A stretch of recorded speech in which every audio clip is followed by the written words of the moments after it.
All right, Shalom. First and foremost, I want to give all praises, honor, and glory to Yahweh, Bahasham, Yahweh Shai, Bahasham, Rakah Kodesh. Double honors to the elders and the apostles of Great Millstone, and peace and blessings to the elect. And this is going to be First Maccabees, the third chapter, continuing. Um, like I said, as the Spirit permits, I'll keep going through as long as the Spirit permits. But let's get right into it. So last chapter, First Maccabees, the second chapter, um, mainly dealt with the what's his name, Mattathias, okay, the father of Judas Maccabees and his brethren, and how they basically resisted the king's commandment and they started to revolt. Okay, as they call it in the secular history, the Maccabean revolt, and they started fighting back, and they gathered more and more people on their side. And in due time, their father got old, and you know, upon his death, he basically gave them the rundown of things and which brother should be what, and so on and so forth. Okay, so this is continuing on, picking up from there, and at this point, you have the Seleucid Empire or Seleucid Dynasty, which is in power at this time. Okay, over pretty much they had control over Israel. Okay, because a little prior to this, it was always a back and forth between the Ptolemaic dynasty and the Seleucid dynasty, uh, trying to gain control over that middle region, which of course is Israel. All right. So it says here, First Maccabees chapter 3 verse 1. Then his son Judas, right, the son of Mattathias, called Maccabeus, rose up in his stead, and all his brethren helped him, and so did all they that held with his father, and they fought with cheerfulness the battle of Israel. So he gat his people great honor, and put on a breastplate as a giant, and girt his warlike harness about him, and he made battles protecting the host with his sword. And the Lord was definitely with Judas Maccabeus, all right, throughout these battles, okay, to be able to lead these people into war and accomplish these things because the Spirit of the Lord set him up to do that, to help Israel. As a matter of fact, when you read in the book of Daniel 11, all right, it talks about how it actually goes into the history of this part. A part of it deals with us fighting back against the Antiochus Epiphanes and the Seleucid dynasty, because pretty much when you read about it, the capital or one of the capitals was in Antioch after Antiochus, and um, you had Edomites, because that's what when you go back to Alexander's time when he conquered pretty much the known world from about Macedon to like India. After he died and his kingdom was divided, you had the Ptolemies, which had Egypt around that area mainly. But keeping in mind that the Ptolemies at this time were Edomites, okay, that were ruling over the native Egyptians. You also had Israelites that were living in Alexandria, Egypt, and so on and so forth. But pretty much that's what it was like also in Syria as well. You had Edomites that were ruling over Syrians. Okay, so a lot of the Ptolemies here, even the Cleopatra, the first, and all that, they were Edomites. They were not Hamites you know or anything like that. Okay. Um, But continuing on, so it says here, verse 4, it says, in his acts he was like a lion, and like a lion's whelp roaring for his prey. For he pursued the wicked and sought them out, and burnt up those that vexed his people. Wherefore, oh, I was saying, Salaki in Daniel 11, that it talks about how the Most High, when they shall fall, the Most High shall help them with a little help, or they shall be helping with a little help, which when you go into the history, as we read on down, as we read further into it, you'll see they did get assistance also from the Romans, but also the Most High did send angels down, to also help them out as well, raising up certain men to do certain things. And it shows you the love the Most High had or has for the nation of Israel, because this was during the period of the Lord's indignation, all right, during the period of his anger. And yet, as I believe Habakkuk who said it, O Lord, in wrath, remember mercy. Okay, so it goes to show you how much love the Lord has um, for the nation of Israel, but really starting with the elect. So it says, wherefore the wicked shrunk for fear of him, and all the workers of iniquity were troubled, because salvation prospered in his hand. He grieved also many kings, and made Jacob glad with his acts. Jacob referring to the nation of Israel. Um, and his memorial is blessed forever. This is dealing with Judas. Moreover, he went through the cities of Judah, destroying the ungodly out of them, and turning away wrath from Israel. Because you can imagine that at this time, that area, all right, the Judah, Jerusalem, it had been overran. You had heathens, but you also had wicked Israelites that were in league with the heathens, living like the heathens, doing these abominable things that had basically taken over the whole place. So the Lord raised up the Hasmoneans, all right, to fight back and basically re-cleanse those lands, reconquer those lands. That's why, as it's saying here, that moreover, verse 8, he went through the cities of Judah, destroying the ungodly out of them, because they had taken it over and they were partaking in ungodly, heathenistic, wicked activities in the Holy Land, and turning away wrath from Israel, because so long as they continued with their wickedness in the land, the Most High's wrath was towards them. So as Judas was destroying them, he was to an extent appeasing the wrath of the Lord. It's like when Suradon imported the heathens into the land of Samaria, and the Lord kept sending lions to go and destroy them because they weren't behaving correctly in the land. Verse 9, so that he was renowned on onto the utmost part of the earth, and he received unto him such as were ready to perish.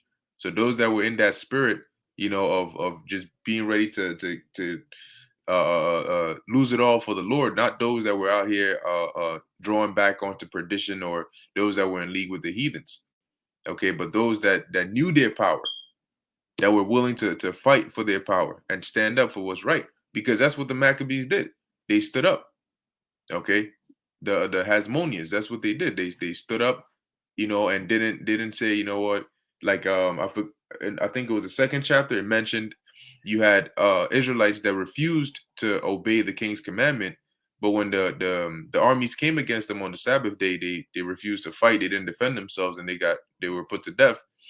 And so you had an Israelite that said, "Look, we can't just sit here and say, well, because it's a Sabbath, we're not going to do anything, because if we do that, then they're going to just root us out of the earth, and we're the only ones pretty much left that's standing up for the Lord." And guess what happened when they decided to stand firm and fight back? Because they made a decree. And guess what happened when they did? The Lord was with them. So it goes to show you how the Lord works, right? Because here it is, they made a decree to fight on the Sabbath, and yet the Lord still helped them. And in this time, guess what? We're gonna need to be firm and resolute, to not basically give in, okay, and be subject unto the scriptures tell you that. Romans, I believe, 12:2. Be not conformed to the world, but be ye transformed by the renewing of your mind. Okay, so we're not supposed to be conformed. We're not supposed to bow down and worship the IOTB, the image of the beast. Okay, as they're gonna come with great Second Ezra 16:68. The burning wrath of a great multitude is kindled over you. So they're gonna come again. All right. So it goes on, it says here, then Apollonius gathered the Gentiles together in a great host out of Samaria to fight against Israel. Which thing when Judas perceived, he went forth to meet him, and so he smote him and slew him. Many also fell down slain, but the rest fled. Right? So the Lord put the spirit on him, he took him out. So Judas was he was a great warrior. Okay, because look at all the acts that he was doing. And to be a warrior is not just to have skill. It's not just to know how to swing a sword or evade things. To be a warrior is a heavy percentage of that is your mentality. Okay, because remember that when you go to war, it's not, like I said, it's not just about how quick you can swing a sword and all that, but can you actually do what you need to do? What happens when you see blood? What happens when you see one of your men go down right next to you? What happens when you finally fight this person and disarm them, and now you got to put him to death? So as it says right here, he slew him, right? But that's not. You got people that their conscience will eat them alive for slaying one person on the battlefield. So going to war or being a warrior is not just, oh, I know how to swing and do this. Well, can you actually do the job? Because going to war involves slaying people. So as it says, wherefore Judas took their spoils and Apollonius' sword also, and therewith he fought all his life long.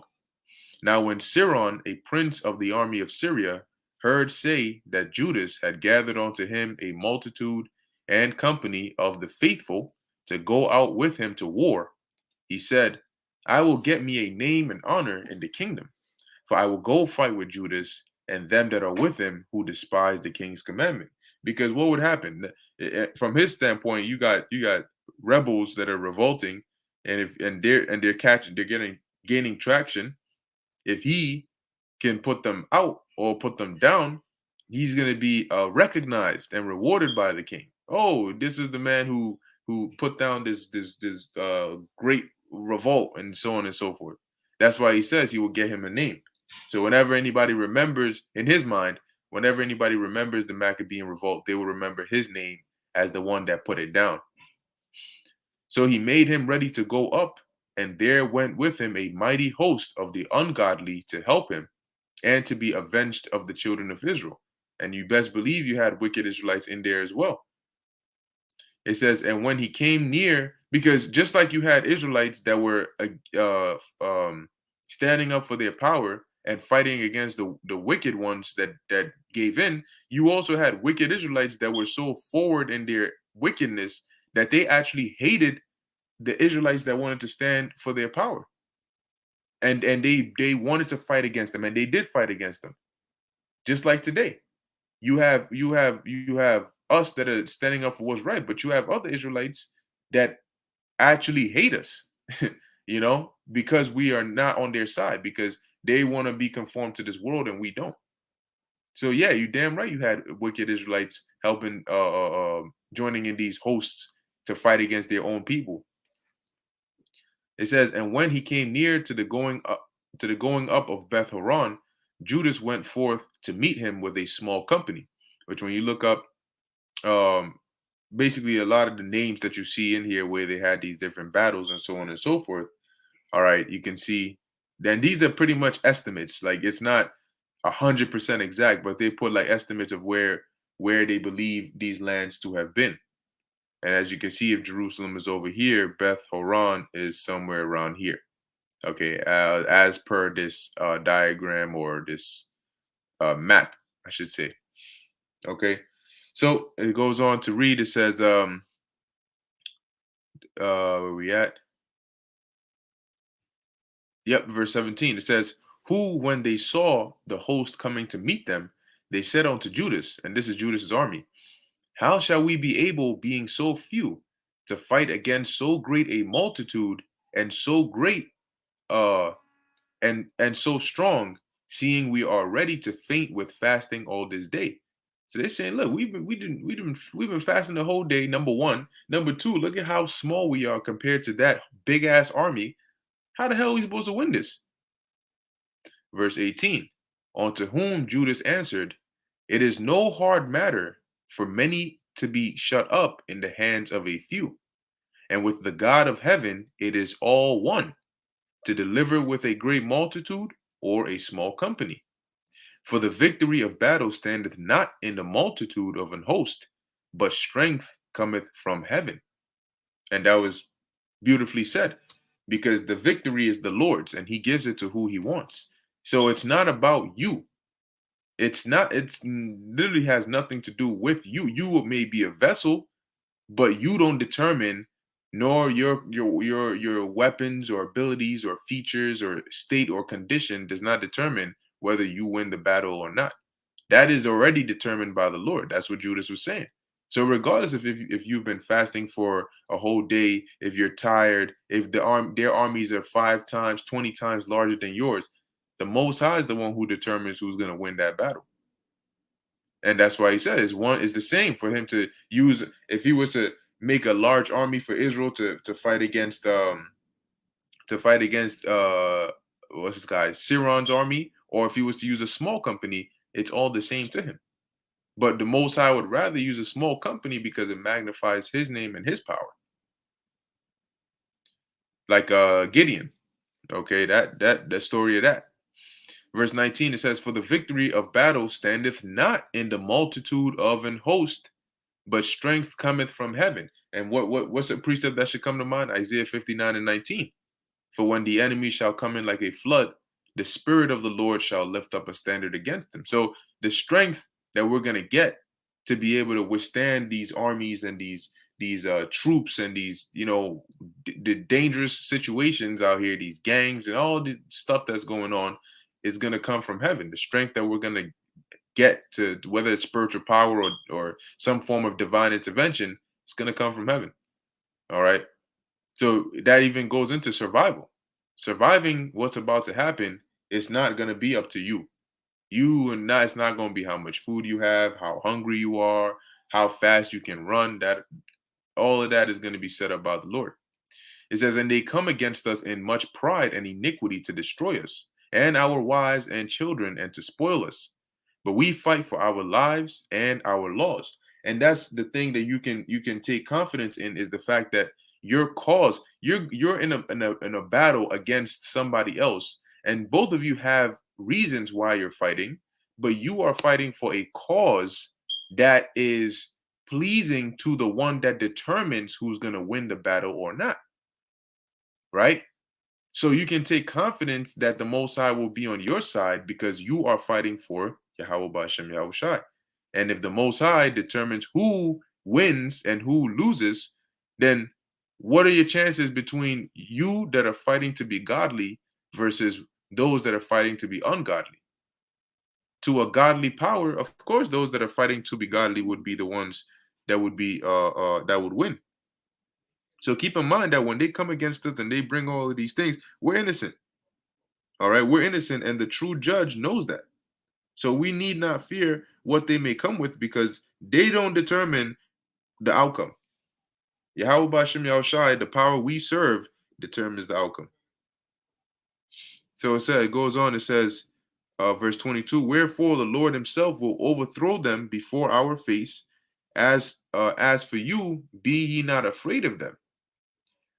Now, as soon as he had left off speaking, he leapt suddenly upon them, and so Siron and his host were overthrown before them. And they pursued them from the going down of Beth Horon onto the plain, where were slain about 800 men of them, and the residue fled into the land of the Philistines. And just like that, then began the fear of Judas and his brethren, and an exceeding great dread to fall upon the nations round about them. So the news kept going out, and then they started to fear. Yo, man, yo, you heard about them? Yo, man, they're not playing, man. They not. I heard they. Yo, you heard they what they did to Siron's army? Damn, man, that's great. Yo, son, hey, man. So the fear started to go up. People were afraid. They were like, yo, because something starts off, and then people barely know about it, they barely hear about it. But as it starts to pick up steam, that's when it becomes more known and more talked about, and then fear depending on what this is, fear starts to set in more and more. So it says here, in so much as his fame came onto the king, and all nations talked of the battles of Judas. Now, when King Antiochus heard these things, now this is Antiochus the fourth Epiphanes, he was full of indignation. Wherefore he sent and gathered together all the forces of his realm, even a very strong army. So he's like, who the hell? What? He opened also his treasure and gave his soldiers pay for a year, commanding them to be ready whensoever he should need them.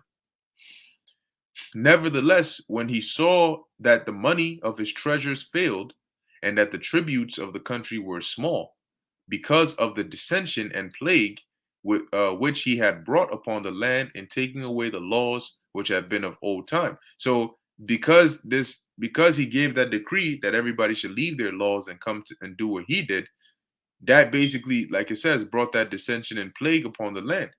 Because now the customs, everything was changed, and the tribute comes from basically the land that the things that they make or they get off the land. Now, here's an example. In our laws, we have a land Sabbath. There's a reason you have a land Sabbath. All right. There's a way you're supposed to go about doing things. So when you take away these things, the land is not going to produce or behave the way it's supposed to. And eventually it'll start to affect you. So it says he feared that he should not be able to bear the charges any longer because he had to pay his armies and pay for all different things. But he started running out of money because the tribute started shrinking. It says, nor to have such gifts to give so liberally as he did before, for he had abounded above the kings that were before him. Wherefore, being greatly perplexed in his mind, he determined to go into Persia, there to take the tributes of the countries and to gather much money.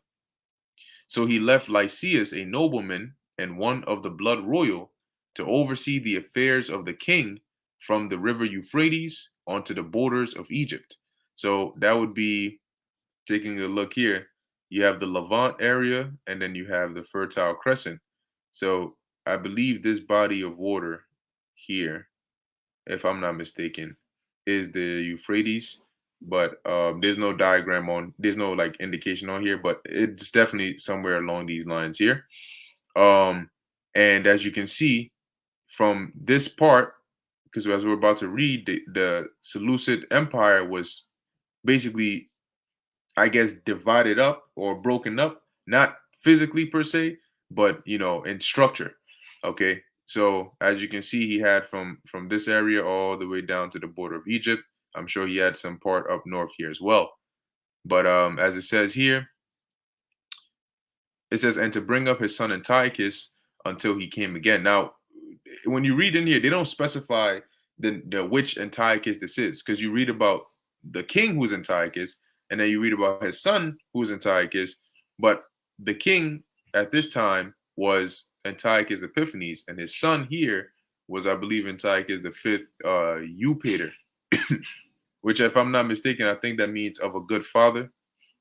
Um, but here we're going to read a little bit about Lysias in the secular history. It says he was described, this is dealing with Lysias, Syrian chancellor.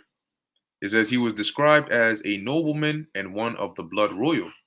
The Seleucid Empire of the era was huge. It possessed two heartlands, the capital at Antioch in Syria, and a secondary capital in Babylon and Mesopotamia. Seleucid rulers had to aggressively remind their client rulers of their loyalty, lest the client rulers drift towards independence. So you're a king, you set up different rulers under you, and if your land is big enough and you're not careful, those rulers might just separate and declare themselves independent. It says, as happened with various subkingdoms over time. King Antiochus IV Epiphanes left Antioch circa 166 or 165 BCE on an expedition to the eastern satrapies, which is what we're reading in First Maccabees, uh, the third chapter. He would see to affairs in Babylonia, dismiss corrupt or overly independent officials, and attempt to exercise control over the drifting Persian provinces, that would become to what would become the Parthian Empire. Antiochus IV left Lysias in charge of the government of the western half of the empire as regent. Lysias also took guardship of Antiochus' son, who continued to be raised in Antioch. Antiochus then went east with a loyal Greek army into Babylonia and Persia to collect the revenues which were not coming in satisfactorily.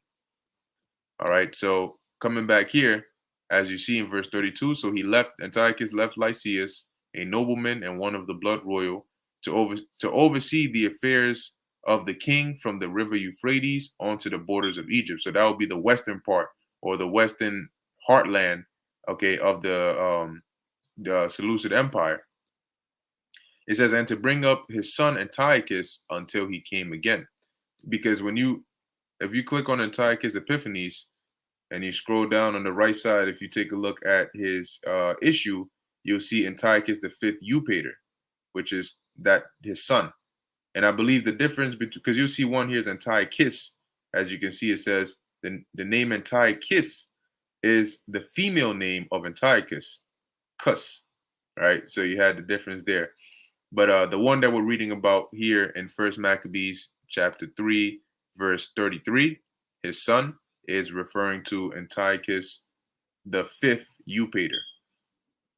Let's see, does it tell us the meaning? Okay, yeah, whose epithet means of a good father. Yep. So continuing on, so Lysias had the western part, as well as he was in charge of raising or bringing up Antiochus' son until Antiochus came back. Moreover, he delivered unto him the half of his forces and elephants, and gave him charge of all things that he would have done, as also concerning them that dwell in Judah and Jerusalem, to wit, that he should send an army. So Antiochus was going, remember when we read up above, when he heard about Judas, he got pissed and he paid all his soldiers, and he was going to basically take them to go and crush this revolt, but he was running out of money. So now he had to go east. And so he set up Lysias to take care of the business and continue the plan that he was originally going to do. Right? So it says, to wit, that he should send an army against them to destroy and root out the strength of Israel and the remnant of Jerusalem, and to take away their memorial from that place. And that he should place, so to do basically to eliminate anybody that was still holding on to what it means to be an Israelite, their heritage, the laws, and all of these things. And all you would have are, you would still have Israelites, but you would just have ones that don't practice or maintain their heritage or customs. And eventually Israelites would still exist, but they would just be living like Gentiles. And you pretty much have a whole bunch of New Testament situations where you have Israelites that don't know they're Israelites. But if all the Israelites became like that, then who would, you know what I mean? Like, who would wake up to wake somebody else up? But that's what Antiochus wanted, right? He wanted to root out anybody that was trying to keep the name of Israel alive. Verse 36, and that he should place strangers in all their quarters and divide their land by lot. So pretty much go in there and just take them all out and put heathens in there, just take over the whole place. So the king took the half of the forces that remained and departed from Antioch, his royal city, the 147th year. And having passed the river Euphrates, he went through the high countries. Then Lysias chose Ptolemy, the son of Dorimenes. Now, this is not referring to the Ptolemy, king of Egypt.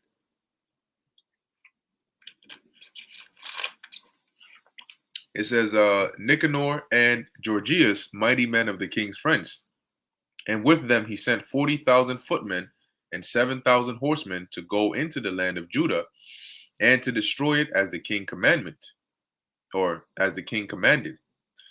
So they went forth with all their power. And came and pitched by Emmaus in the plain country. Once again, this is a diagram that shows the different approximation of the different locations here. So it says, And the merchants of the country, hearing the fame of them, took silver and gold very much with servants and came into the camp to buy the children of Israel for slaves. A power also of Syria and of the land of the Philistines joined themselves onto them. So pretty much when they heard Georgias, Ptolemy, Nicanor, damn, all these guys, they coming. So they pretty much figured in their mind that, oh, the Israel is definitely done. They're through. And then once they take them over, we're gonna have slaves. We're gonna have buy their children and women. Oh, so they came ready. It says, verse 42. Now, when Judas and his brethren saw the miseries, saw that miseries were multiplied, and that the forces did encamp themselves in their borders, for they knew how the king had given commandment to destroy the people and to utterly abolish them. So news traveled, and they already knew what was getting ready to go down. They said one to another, let us restore the decayed fortune of our people, and let us fight for our people and the sanctuary. Then was the congregation gathered together that they might be ready for battle, and that they might pray and ask mercy and compassion. Now Jerusalem lay void as a wilderness. There was none of her children that went in or out. The sanctuary also was trodden down.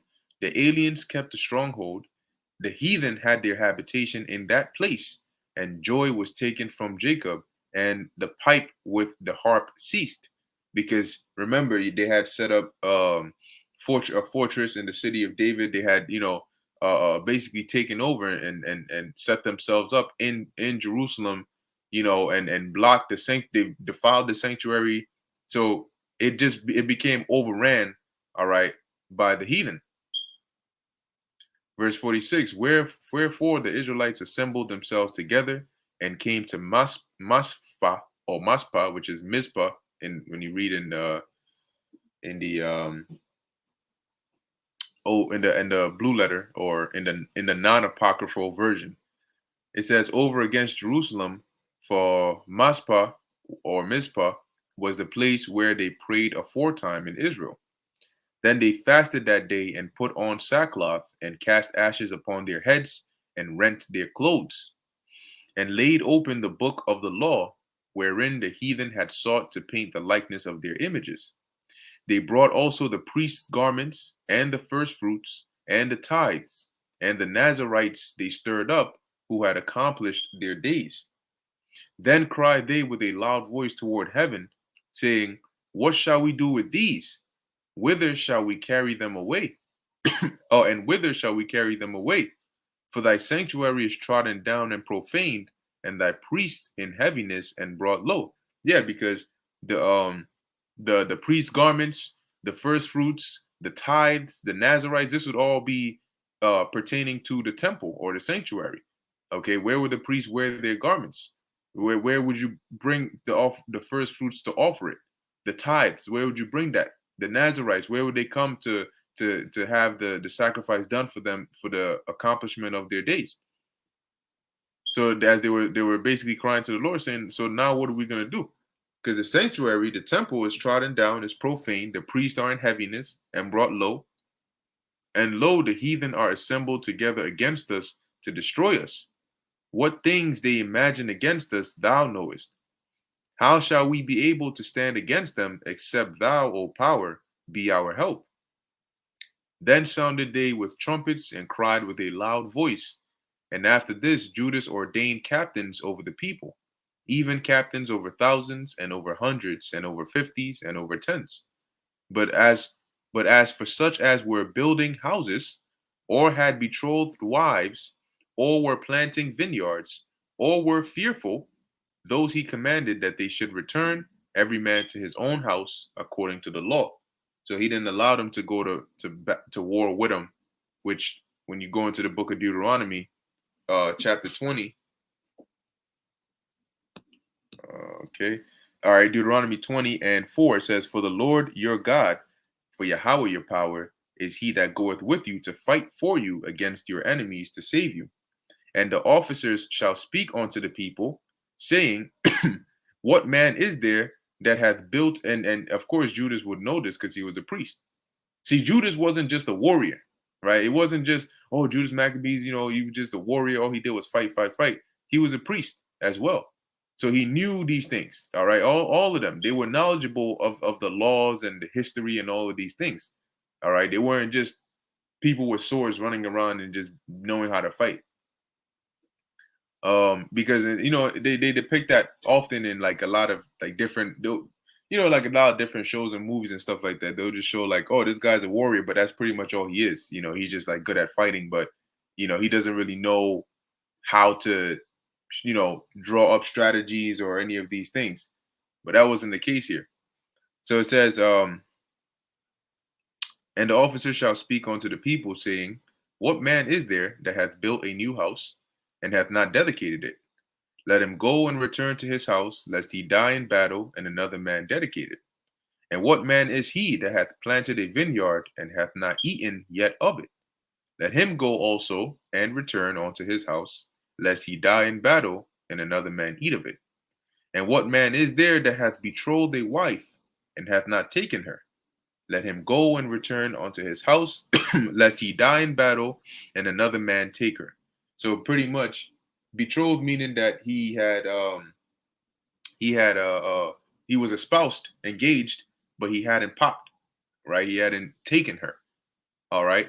And so that's why it says, let him go and take her, all right. Go and do what you got to do. And also, I mean, if you think about it, it makes sense because if you were just newly engaged, you haven't even laid with your woman, you haven't none of that, and you going to war, where's your mind gonna be at? You're gonna be all timid, and you're not gonna be able to focus on war. When you go to war, like I mentioned earlier, your mindset has to be completely different. Okay, you got to have the mindset to be able to risk it all and understand that going to war, there's no guarantee that you'll come back alive. All right. And somebody that just got a wife or just got engaged and hasn't been with his wife, going to war thinking that he might not come back is going to put fear in him because he's thinking about his wife. And so the Lord, and many other situations like we mentioned about the house and the vine, and so the Lord already knew these things, and that's why this law is in there. So it goes on to read. It says, verse 57, so the camp removed and pitched upon the south side of Emmaus, and Judas said, arm yourselves and be valiant men, and see that ye be in readiness against the morning, that ye may fight with these nations that are assembled together against us to destroy us and our sanctuary. For it is better for us to die in battle than to behold the calamities of our people and our sanctuary. Nevertheless, as the will of God is in heaven, so let him do. Okay, and that's how he exhorted them. So that's also another thing, the exhortation, because there were many times when fighting in situations like this, you would get discouraged, seeing the size of the army coming against you, seeing all these things.